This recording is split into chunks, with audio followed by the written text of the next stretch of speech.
If you're the cynical sort, you might find yourself wondering just why live video has taken off in the way that it has. What's all the fuss about? Isn't it just another fad that's likely to die a death in no time at all? Isn't it just all marketing hype? Well, actually, the reality of live video is quite a lot more impressive than even the hype would have you believe. Right now, different companies are clamoring to become the home of live video streaming, and there's a very good reason for that. It could very well change the world.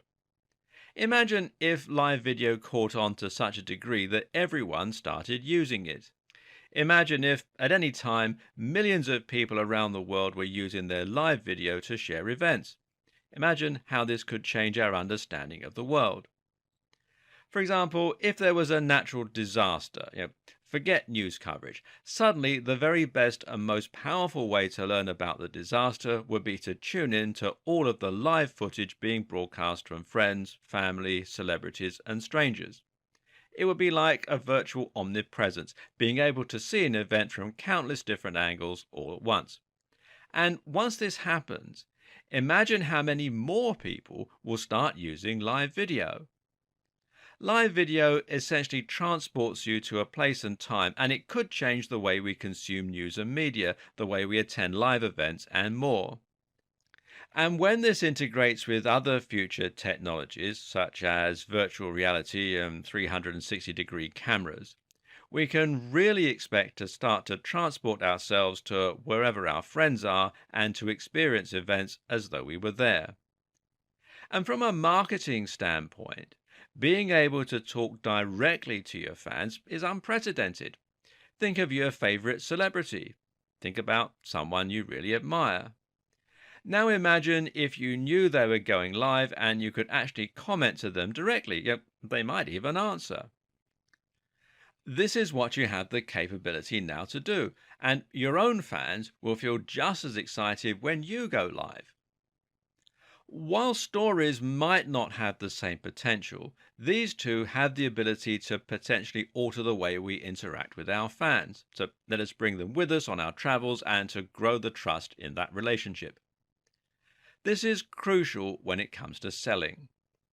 Someone is going to be much more likely to want to buy from you once they feel as though they know you and when they've seen just how your ideas and services have helped you in your own life and once they've seen you playing with your dog or celebrating Christmas with your family.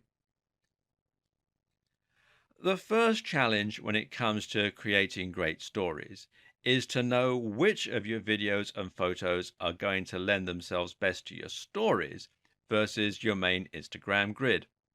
Largely, the difference is whether you think of the photo as being quintessential to your brand and a great photo, or whether you think of it more as an aside, a little joke for the fans or a demonstration of something you've explained. Likewise, more immediate things work very well in your stories, such as events. So let's say you have a fitness channel and you're at a bodybuilding competition, chatting with people on stalls and meeting fans. Photos of the actual show will look great on your channel as these demonstrate what your brand is about and can be made to look dramatic and spectacular. A photo of you with the fans, though, or of you getting a soft drink from one of the stalls will work much better in your stories.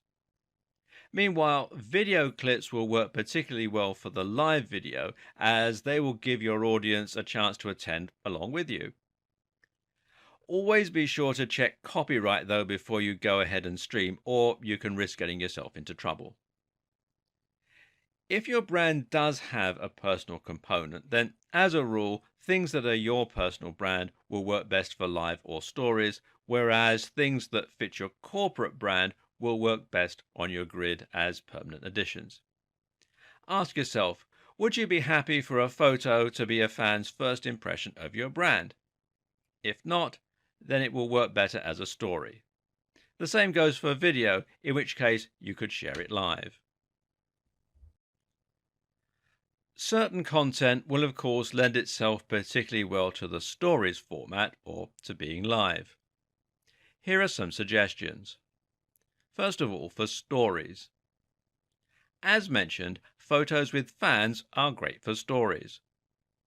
Behind the scenes photos also work very well for stories and can be a great way to build anticipation for something. Got a new video in the works? Then why not post a photo of you filming or editing the video? Then there are sequential photos. Seeing as stories work like a slideshow, there are some fun effects you can pull off by uploading a few photos in a sequence. How about a few photos that show something you're cooking or getting created? Photos which wouldn't be particularly attractive but that nevertheless fit your brand also work in stories. You can also add photos that supplement the other photos you've taken. For example, if you've taken 10 photos of the same activity, you won't want to flood your account with them. Choose one or two for your grid and the rest to your story. Stories are also a great place to shout out to other creators if you want to do a cross promotion. Jokes and funny asides also work here. For live videos, a different approach is necessary.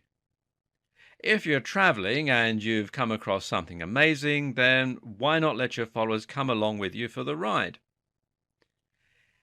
And the same goes for events. Bring your viewers to concerts, to premieres, and to any other exciting events you might attend. In these cases, you can think of video as being a very natural extension to what you've previously been doing with your account. In this case, videos will let your viewers almost experience that lifestyle that you're promoting. Then there are interviews. Let your visitors actually ask you questions and interact with you. Or how about conducting an interview with another personality and letting your viewers take part in that? You can also have reviews and showcases. Got a product to promote? Well, why not showcase it live? Finally, there are workouts, vlogs, and discussions. As a very visual medium, it of course follows that you're going to need to learn to create some high quality pictures and videos if you really want to make a splash on Instagram. There's definitely an art to this, and we're not going to be able to turn you into a pro photographer overnight. But there are certainly a few things that we can do to help. Starting out, you might just want to upgrade your hardware. Of course, a good place to start is with a decent phone. While it is possible to take photos with cameras and then add them to Instagram via your phone, which we'll get to in a moment, you're still going to need a good camera phone for your live videos at the very least. Good phones for this include the newest Samsung Galaxies as well as the latest iPhones. Make sure that the selfie camera is good too, and Samsungs are particularly good at this thanks to a particularly wide lens. But for photos, it does make sense to take your pictures on a separate camera. If you can afford to get yourself a DSLR camera, or at least a mirrorless camera, then you'll find that you can take a significantly higher quality of photo and then use this to create the kind of professional sheen that otherwise wouldn't be possible. There are a few other peripherals that you can get to help you along the way as well. One is some form of lighting, such as a softbox. For video and for photographs, having great lighting can make a massive difference to your picture quality. Meanwhile, you might also want to consider getting a lavalier microphone, also known as a lapel mic or a tie mic, to plug into your phone, which will greatly enhance your audio quality. For non-live video, you can use a Blue Yeti mic or another freestanding microphone for video that you upload later on. As you can see, you can pick these up on sites like eBay without having to spend a great deal of money. Software can also make a big difference. I highly recommend the app Pixlr for making collages of your photos, and you can download it from Pixlr, which is pixlr.com. But you should also consider getting some photo editing software for your PC. Photoshop is, of course, the big one, and you can read more about it at adobe.com products photoshop.html, and at the time that I'm making this video there is a free trial offer. But you can also do as well with something like GIMP, which you can download for free from gimp.org. And this is just as good as Photoshop for most of the things that you'll want to do on Instagram. And of course, it has the distinct advantage of being completely free and open source. Perhaps more important than hardware and software, though, is the wetware, the person behind the camera. There is definitely a skill to taking great photos and videos, and this is something you'll learn with time. I'm not going to go into how you can achieve certain effects like macros here. That's up to you to learn, and I highly recommend you take a photography course if you want to get good at Instagram. This will also teach you things like how to get the lighting just right so your photo isn't too bright, and you can also learn to bring out the most detail with interesting shadows. But for the meantime, just try to think about the foreground, the middle ground, and the background. Give your photos depth by making sure that you have something of interest in all three stages, and try to create a sense of scale by including more items than just the subject. Don't always take photos head on either. Think about more interesting angles and perspectives. More importantly, think about what you aren't photographing or how you can set up a story. As I alluded to earlier in this video series, an empty glass of wine can tell a story. Think about telling stories through omission. It's much more interesting than always tackling your subjects head on.